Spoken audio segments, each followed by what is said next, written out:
Texas Tech men's basketball is set to officially tip off their 2024-2025 season in less than a month. And in today's video, we'll look over the 2024-2025 Texas Tech men's basketball roster, assess the strengths, the weaknesses, and key players, plus take a look at Evan Myers and his projections on where the Red Raiders are ranked in the preseason. Hey, how's it going, everybody? It's RC Maxfield here for the Back to 12 podcast, and I don't know about you guys. I really don't. But I think I might. Actually. I'm really excited about Texas Tech men's basketball this year. I think you are too. Let me know if you are by simply doing one thing. It's the only thing I'm going to ask you to do in today's video. Simply like the video if you are excited about year number 2 of Grant McCasland out in the 806 in this revamped roster with some key pieces returning as well in D5, Kerwin, Chance McMillian, and much more. And I'm just excited talking about the intro. And let's just further ado, let's just jump right into the actual roster itself, okay? Because it's been a while. I think the last time we actually talked about the Texas Tech men's basketball roster here on the channel, it was before June, I think like late May. So let's lay the foundation of the roster for the Red Raiders going into year number 2 of Grant McCasland. All right, you know D5's coming back. Darrion Williams. You got Chance McMillian as well. Other returnees include Kerwin Walton, Devin Cambridge, who got a medical redshirt. He will be back, and it looks like he's starting to ramp up. He may not be 100% when they first tip off their season against Bethune-Cookman, but he'll be pretty close. You've got Emily Elahu as well, returning as Jack Francis as a walk-on as well. Now, that means there is a ton of new faces on this team, right? Most notably, arguably the biggest pickup in the portal by any team this offseason, and that is not trying to hype this guy up. Just go look at what other people nationally are saying about this player. And, of course, I'm talking about JT Toppin from New Mexico, who will be the starting 4 for the Red Raiders for Grant McCasland's squad. You've also got KO, Kevin Overton from Drake, a guy that I am extremely high on and excited to see how he fits in because he just screams a Grant McCasland guy to me, and the best part about it, he is a true sophomore and has NCAA tournament experience with Drake. Now, Federiko is the lone 7-footer and guy above 6'10" on this team, at least listed as it stands right now, and he comes from, Pittsburgh. He also has some NCAA tournament experience under his belt as well.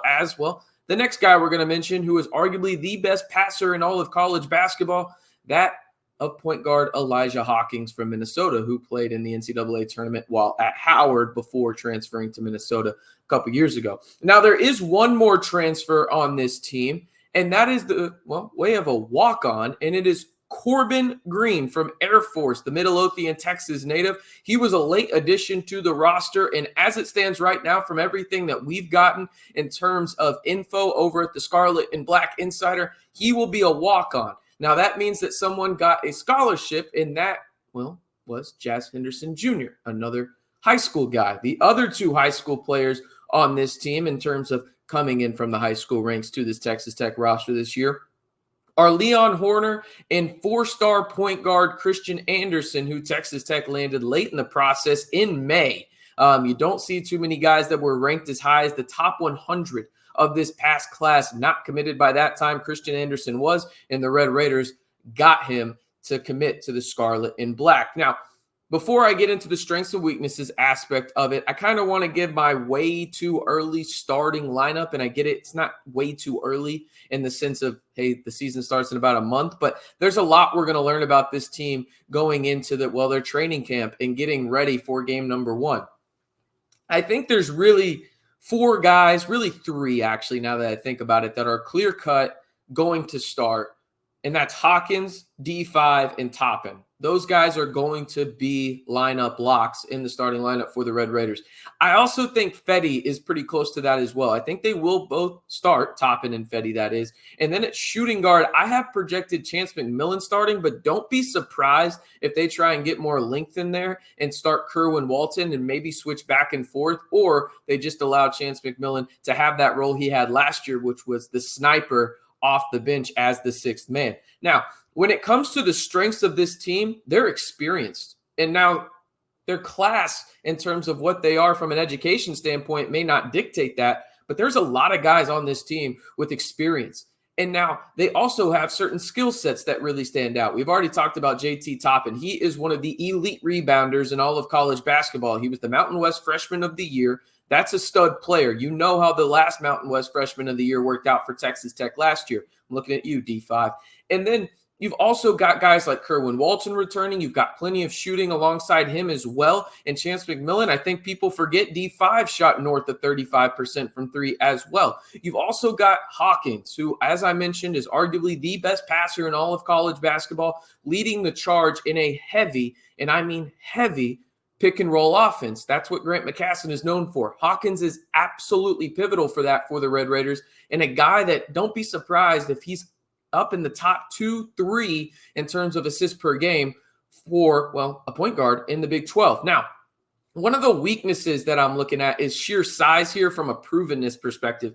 JT Toppin is probably closer to 6'7" than he is 6'9". And then you've got Fetty, who is really the lone 7-footer. And even still, he's probably an inch or two smaller than that. You've also got Emily Elahu, who has grown a little bit, people. He's closer to 6'10" now. So you've got those three guys in terms of height, right?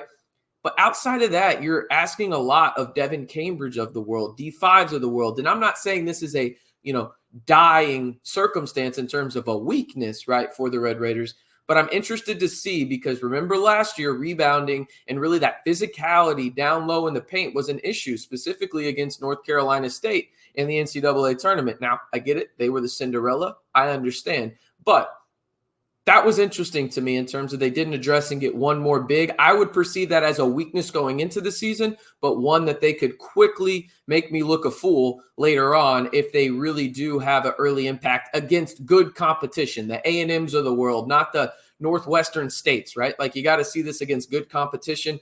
That's what I'm most interested to see in terms of the proverbial weakness for the Red Raiders. Now, key players, you know who they are at this point. I think that there's really three key guys for Texas Tech going into this season, most notably D5. He is the unequivocal leader of this team and a guy that has true first-team All-Big 12 potential, right? The fact that he was on the All-Big 12 third team last year, I thought was just absolutely laughable by the voters when it came down to placing guys on certain teams. He was easily an All-Big 12 second teamer, and that's a huge discrepancy in terms of his resume. Obviously, next, you got to talk about JT Toppin. JT Toppin, I think I've done enough talking about how important he will be for the Red Raiders, but also how good of a player he is. And then the next guy is Chance McMillian. He may not be a starter. He may be a starter, but his impact is critical because he can do a multitude of things. His athleticism in the backcourt for the Red Raiders. And, oh, by the way, he's arguably the best shooter in the Big 12. But the funny part is the argument is probably with his teammate, and Kerwin Walton, who is by far the best shooter coming back in the Big 12, at least in my opinion. Now, before we get into where Evan Maya has the Red Raiders ranked in the preseason, and you're going to notice a lot of Big 12 schools here in just a second, got to shout out today's video sponsor. Hey, Home Field Apparel, baby. It's almost the holiday season. Listen, I get it. It's only mid-October. You're probably not thinking about Christmas yet, but if you are, just in case you are, say 15% off your, well, maybe your husband's favorite gifts, your wife's favorite gift, significant other, brother, sister, whoever it may be, new favorite piece of Texas Tech apparel, whether it's a hoodie, t-shirt, long sleeve, socks, hats, you name it. Home Field Apparel has the best vintage Texas Tech apparel on the market today, bar none. I own multiple pieces from them and love each and every one of them. And the best part about it, when you go over to homefieldapparel.com, you can save 15% off the best Texas Tech vintage hats, shirts, hoodies, or jackets, and your entire purchase by using the promo code BACK212. Again, use the promo code BACK212 to save 15% off your entire purchase over at homefieldapparel.com. I'm telling you guys, y'all are definitely going to want to get in on that action. All right, let's look at this now. This is Evan Maya's top 18. You can technically see 19 with Texas there down at the bottom. Let's just count the Big 12 teams real quick. You've got Houston at 1, Iowa State at 5, Kansas at 6, Arizona at 7, Baylor at 10, and then Cincinnati at 15 with Texas Tech at 16. You have legitimately almost half of the top 16, 7 to be exact, Big 12 teams. absolutely loaded. Texas Tech could go into a couple other conferences and be the second, maybe third best team. We're talking about Texas Tech in that 6 to 7 range in the Big 12. That's how loaded this conference is. This team is really, really good. Texas Tech is. And again, Evan Maya has them in his top 16. I don't think that's any coincidence because you think about what Texas Tech did in the portal from an offensive standpoint, and I think they got better defensively as well. And those metrics on your screen right now dictate that.